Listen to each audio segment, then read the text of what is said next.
Dam üstünde uzun uzun bacalar.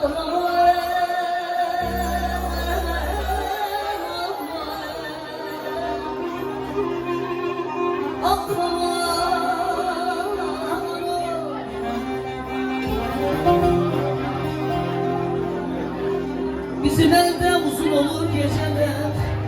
Öyle mamma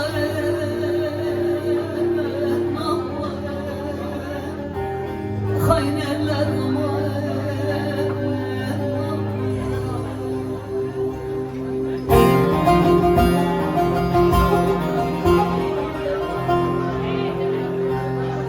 sıladan az yarda diller eceler.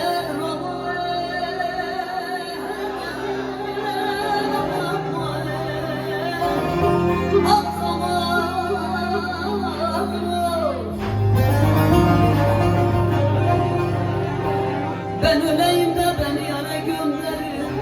Ölem ama haynerler ama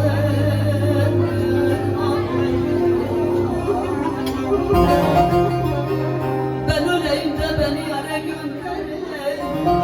Ölem ama haynerler ama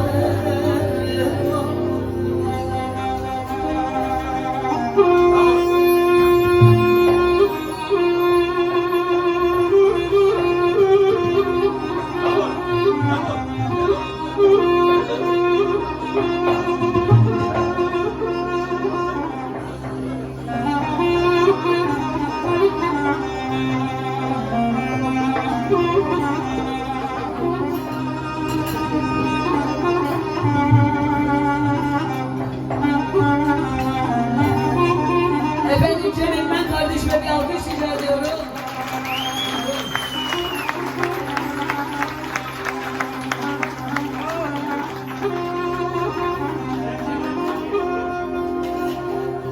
Dam üstünde de ufak ufak çizgiler ama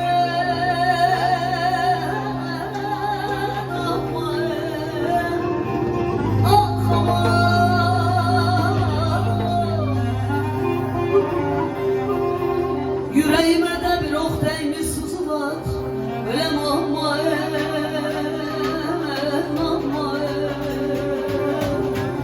hayneller ama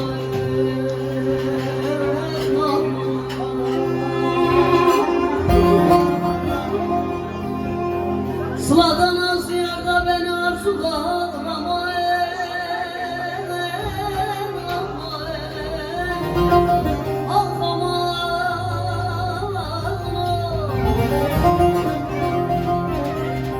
ben öleyim de beni yâre gör.